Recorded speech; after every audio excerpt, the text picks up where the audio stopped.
a dream I know. Deep up my feelings for you. Watch.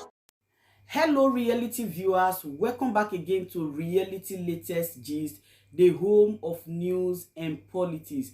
For this channel, we dey drop news every day and we dey react to every videos wey comes our way. And na reality news now we dey drop for this channel, and we dey also dey talk am as e be. If today na the first time we say you dey come across this channel, you are highly welcome. Thank you so much for stopping by. And if you are returning subscribers, I appreciate all of una for una massive support to this channel. I say may God bless all of una in Jesus name. Amen. I get video where I want present to una this very moment, and I go to follow una, they watch the video. After we don't watch them together, make we drop our opinion constructively for the comment section. Like our videos and also share our videos if possible. Bye for now.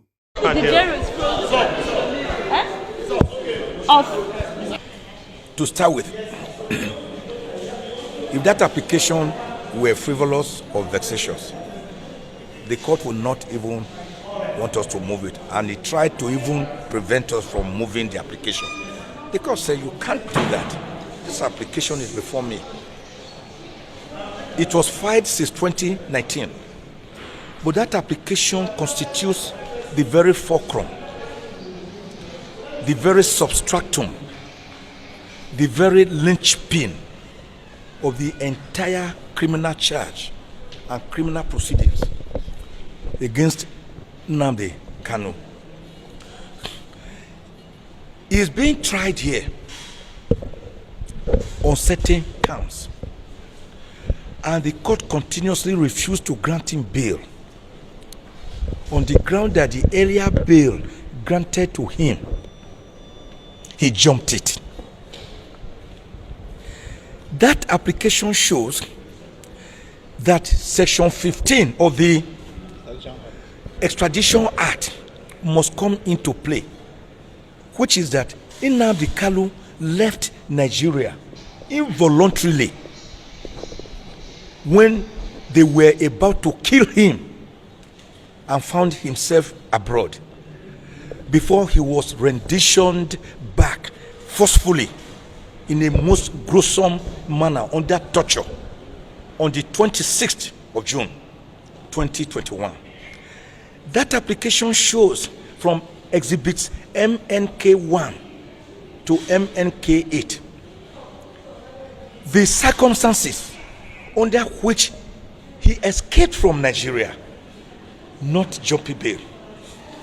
Exhibit MNK 1, for example, is an affidavit he deposed to in the Holy See in Israel, where he gave facts as to how he found himself there. This is because in September 2017, I think precisely on the 14th of September 2017, Nnamdi K was with his father, His Royal Majesty, the traditional ruler of Afaruku, Ibeku, Umuahia, Abia State, when the military invaded their house in the name of Operation Python Dance. I haven't seen Operation Python Dance at Sambisa Forest, dance at Chibok Forest, dance in Niger State, dance in Meduguri, dance in Kaduna. I have not seen, but Operation Python Dance went to a peaceful home inhabited by a traditional ruler, invaded it and mauled down 28 Nigerians, 28 innocent Nigerians in cold blood, gruesomely, in a most torturous and murderous manner. They did nothing wrong. Nnamdi K, by the whiskers, like the cat with 9 lives, proverbially, he was able to escape. Then you say that person jumped bail. And it is based on that so-called jumping bail that even some of the counts they have tried to amend are still coming up, and all their opposition to bail application, contrary to Section 36 of the Constitution, contrary to the presumption of innocence on the part of every accused person, since our criminal justice system is Anglo-Saxon based, presumption of innocence and not presumption of guilt, which is the French model, which is accusatorial, which is inquisitorial. The Anglo-Saxon one is inquisitorial. Everything they have been doing is based on that. Today, the prosecution for the 7th time came forward. They wanted to again amend their charge. By the grace of God, last time we had objected to the 15-count charge has been puerile, has been unsustainable, has been incapable of granting the court jurisdiction. The court heard us loud and clear.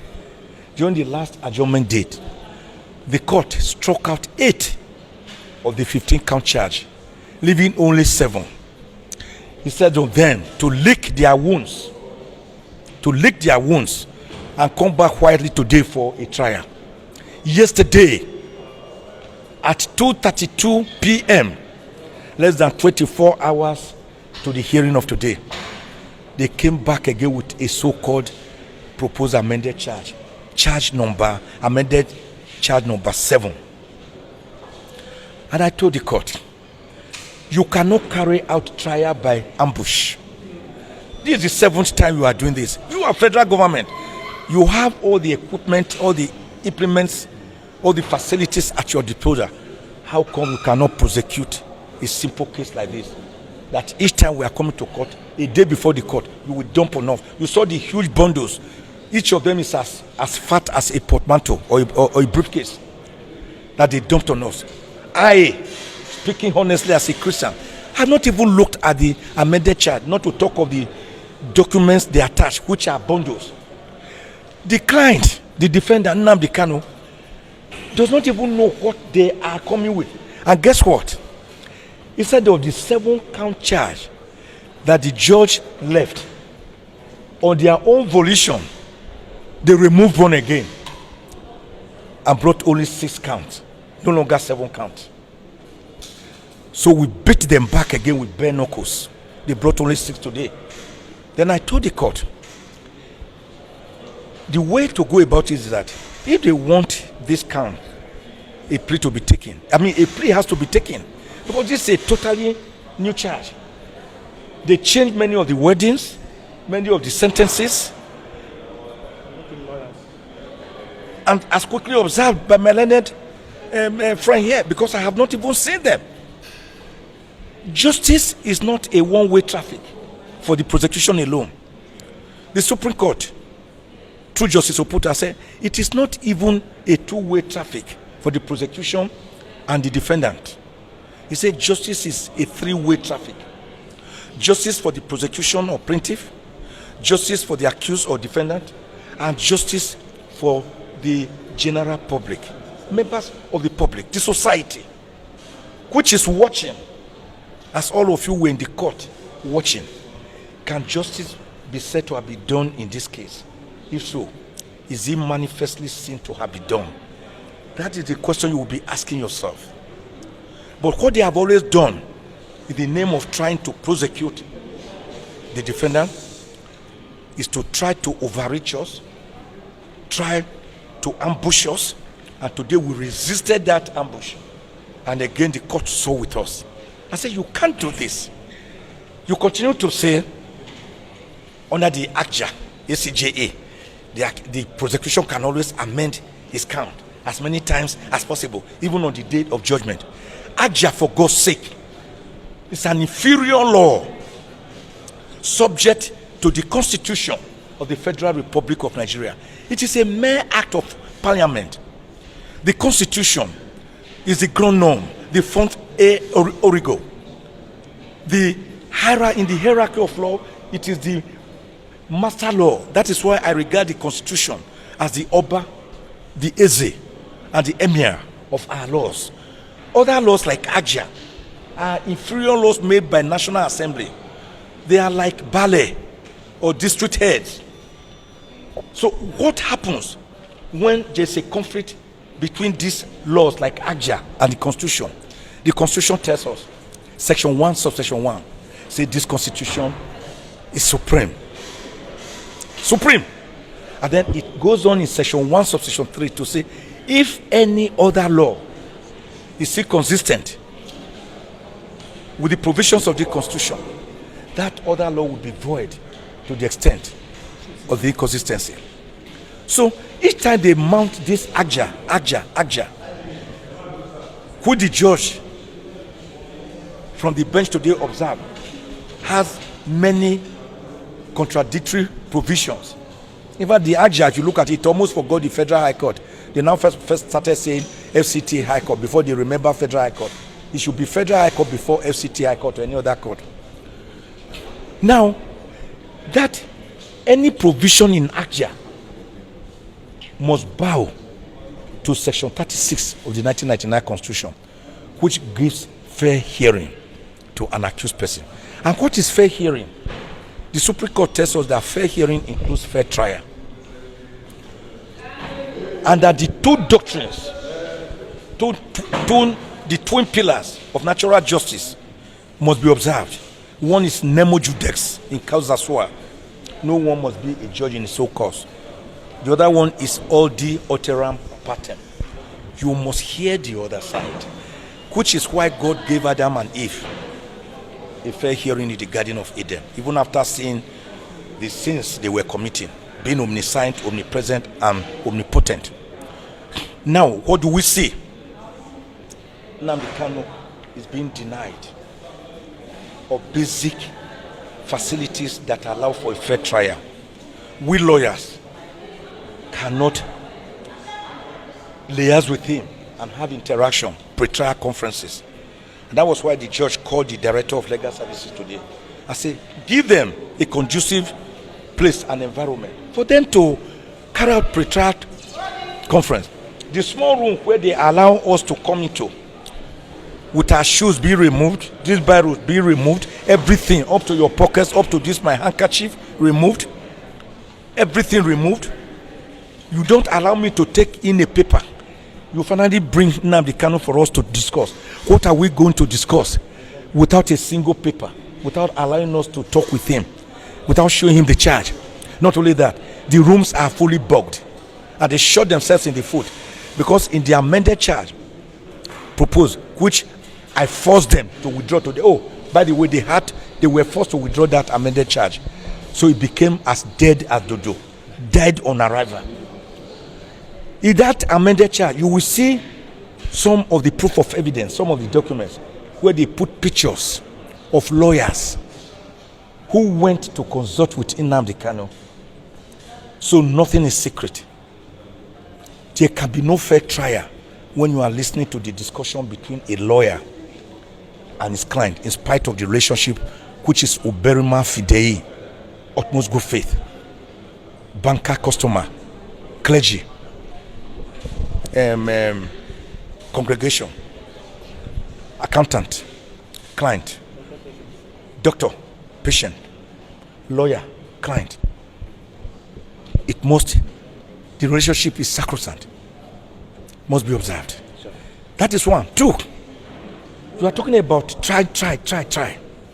Nnamdi K undergoes solitary isolation. He's brought out once in a week to walk around and receive sun. Whereas medically we must receive sun, vitamin D, every day. He cannot greet his fellow detainees because when they greet him, those detainees are taken to special cells for daring to exchange greetings with Nnamdi K. So he is a solitary, sad figure. Don't you know you can be solitary even inside the market? So he's kept in a small cell where he cannot talk, cannot see people. He's not allowed to practice his Jewish religion. He's not allowed to wear the Jewish clothes. He's not given the Jewish mat to pray upon. And you are talking about a fair trial?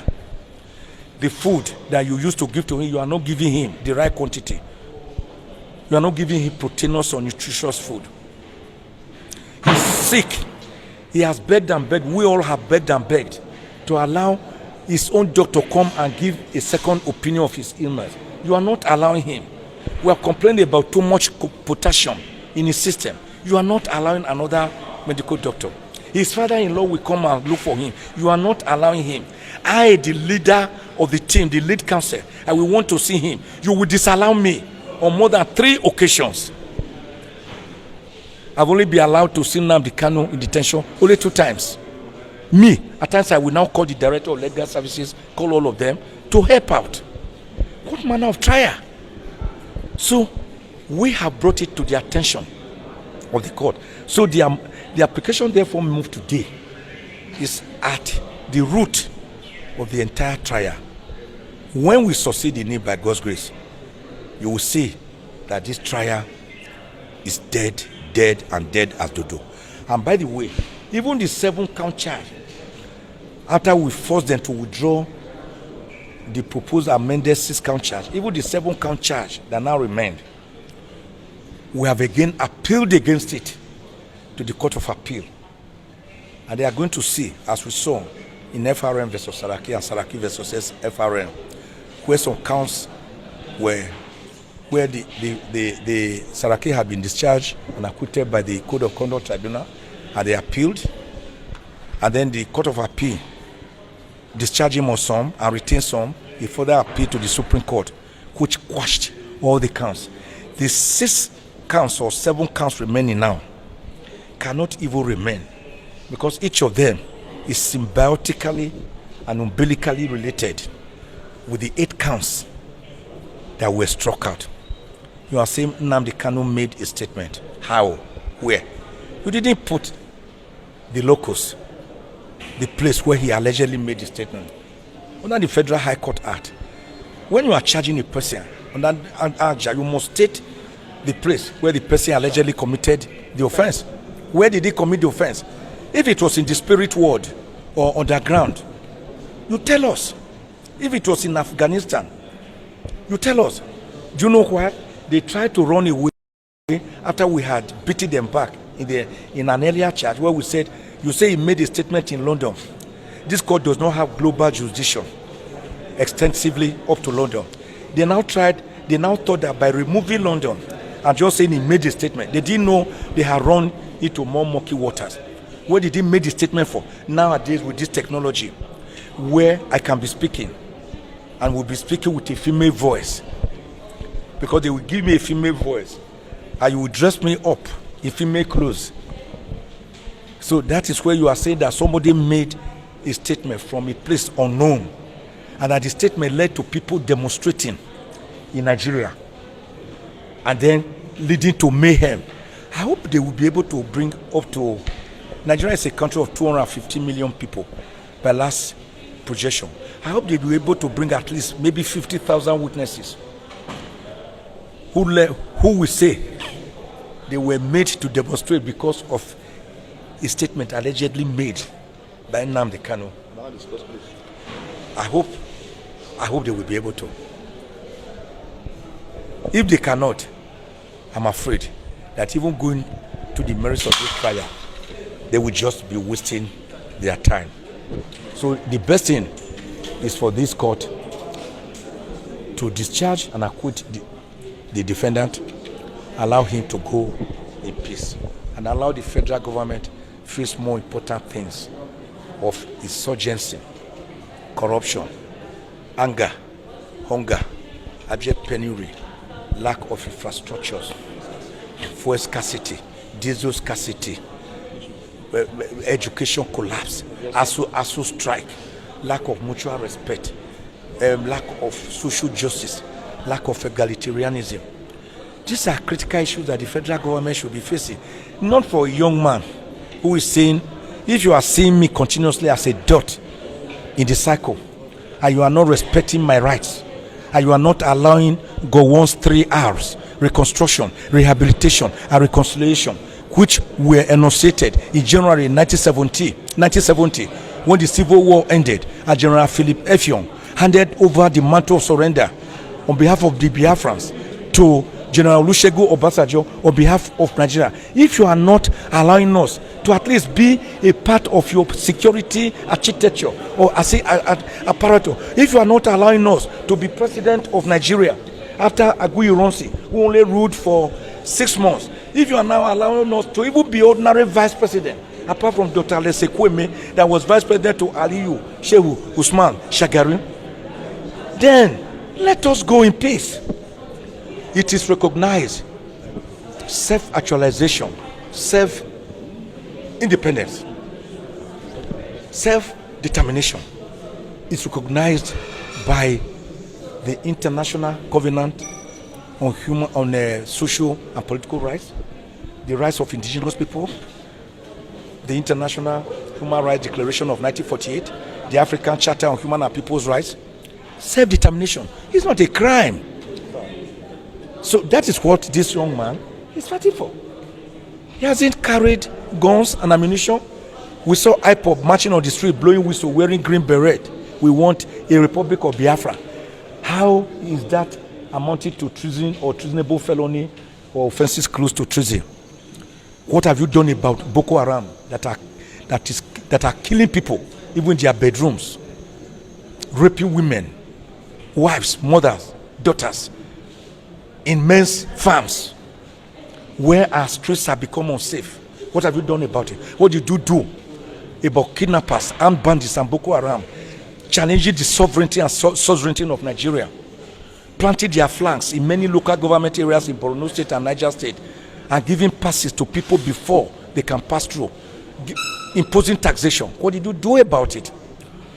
When non-state actors are challenging your sovereignty and your sovereignty as an independent country by using equal and even more violent acts of violence, what have you done about that?